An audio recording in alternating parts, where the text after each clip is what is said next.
Inihayag nga mismo ni Ronday Hollis Jefferson na bukas pa rin siya na maging naturalized player ng ating Gilas Pilipinas. Yes mga idol, nang tinanong nga siya sa kanyang pagkakaalis sa NBA, ano nga ba daw ang kanyang natutunan ngayong wala ng NBA team sa kanyang basketball career, ay tumaas umano ang kanyang pananaw sa kanyang sarili. Sinabi nito na above else na daw siya, na sa tingin daw niya ay hindi siya magaling. Umabot na nga siya sa point na gusto na umano niyang sumuko noon.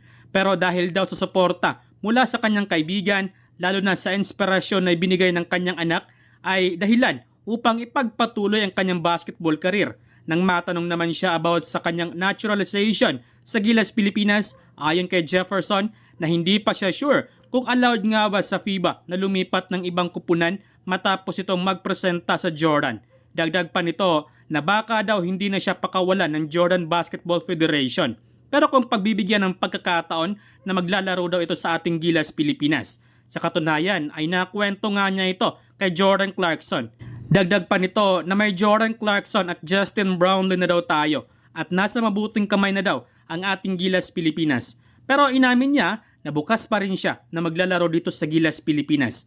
Sa inilabas na rankings ng FIBA, pagdating sa points per game ay pangalawa si Jefferson sa standing. Una dyan ay si Luka Doncic, sunod si Ronday Hollis Jefferson at pangatlo si Jordan Clarkson. Samantala, walang Asian team ang nakalusot sa second round. Lahat laglag sa classification game. So far, tanging Japan pa lamang ang nakakuha ng panalo at sila ngayon ang number 1 sa standing para sa kontinente ng Asia. Unang makaharap ng Japan ang Venezuela na walang naitalang panalo sa first round. Sunod na makaharap ng Japan ang Cape Verde. Well, kung natalo ng Japan ang Finland na may Lauri Markkanen, abay, paano na lang kaya etong makaharap nila para sa classification game? Makaharap naman ng Lebanon ang bansang Iran at ang Ivory Coast. Kung pinahirapan ng Lebanon ang ibang team lalo na ang France, paano na kaya etong Ivory Coast at ang Iran? Magkalaban naman ang Jordan, Egypt at ang Mexico. Sa Gilas Pilipinas naman ay kailangan nilang manalo sa kanilang 2 remaining games, ang South Sudan at ang China. Mukhang mapapalaban ng Gilas Pilipinas, particular na dito sa China. Well, sa kabila ng pagkatalo ng Gilas Pilipinas na kung saan wala tayong naipanalo, ay patuloy pa rin ang karera ng Gilas Pilipinas para sa classification games. Importante rin kasi ang laban na ito dahil pag-aagawan ng Asian country ang kaisa-isang ticket para sa Paris Olympics. Marami nang hindi natuwa sa sistema na pinapatakbo ni Coach Chot Reyes. Kahit ang mga kilalang personalidad, hindi nagustuhan ang pamamahala ni Coach Chot Reyes. Even si Sir Erwin Tulfo ay napakomment na rin na dapat na daw palitan etong si Coach Chot Reyes. Well, sa mainit na bakbakan ng FIBA World Cup ay mas pinainit ni 4-time NBA champion Klay Thompson dahil lumapag nga sa bansa si NBA superstar Klay Thompson. Kasama niya dito ang kanyang ka-teammate na si Kevon Looney. Pero hindi siya naglalaro kundi para sa kanyang promotion sa Anta, Philippines. To the mob. Pakinggan mo kung ano yung gusto ng tao. Sundin mo yung gusto ng tao. Pag sinabi nilang tsugihin mo yung kalaban mo, tsugihin mo. Pag sinabi nilang isave mo yung kalaban mo, isave mo. Pero sa sitwasyon mo, pag sinabi nilang bumitaw ka na, huwag ka na magpalusot na nag-file ka ng resignation pero hindi tinanggap ng SBP. Kasi kung irrevocable resignation yung ibinigay mo, wala silang magagawa. Ginawa mo ba yon? Hindi. Di ba? Ngayon, Coach Chot, isave mo yung legacy mo. Please, para mo ng awa. Hanggat naaalala pa namin yung mga tagumpay mo sa basketball at hindi natatakpan ng sunod-sunod na kapalpakan ng Gilas natin. Pati dignidad ng pamilya mo, sagipin mo na. Isipin mo si Josh Reyes na walang kibu sa gilid, nagagalit yung tao.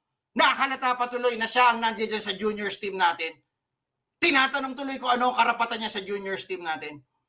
Eto, Coach Chot, kung hindi mo pa rin napapansin, no, yung incompetence mo as Gilas coach, pwede ko sabihin yan, 0-3 tayo ngayon.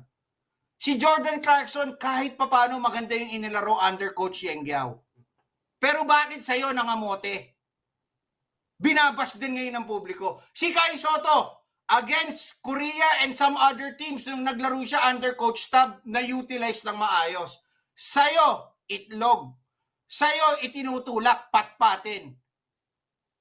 Kulang na lang painumin ng increment para lumakas.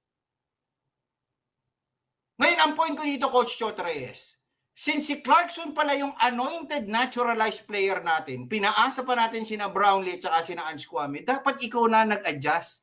Hindi dapat nangyayari na itong si Clarkson, hindi niya kilala yung kanya mga kakampi.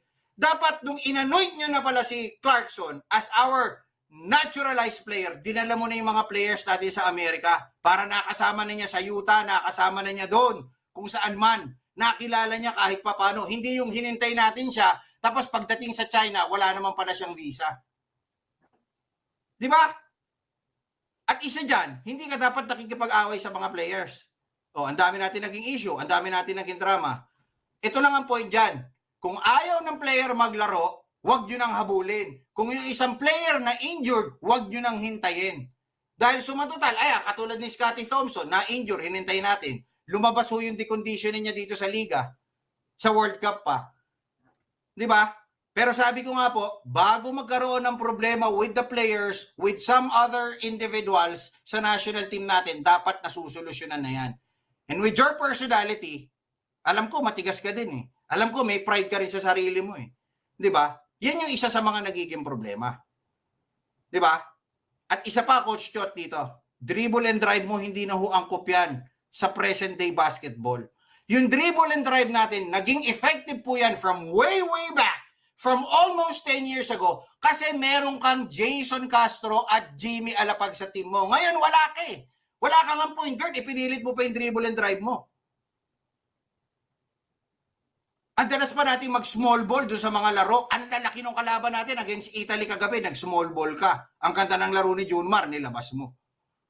Dapat yung sistema mo, Coach Chot, ibinagay mo doon sa mga available players na nasa lineup mo. At bukod doon, yung mga players na kinuha mo sana, yung mga players na karapat dapat maglaro para sa Gilas. Babalik tayo sa sinabi ko a few weeks back. Best of the best sana ang dinala mo doon. Kaso 3-point shooter, point guard, defender, wala tayo. Ito naman po ang masasabi ko sa ating Gilas program. Sana po maghanda na tayo ng totoong programa. Gumawa na po tayo ng team na Gilas lang. Huwag na ho tayong umasa sa PBA. Dahil yung PBA po, hindi yan mag-a-adjust ng schedule kasi meron din ho silang negosyong pinoproteksyonan.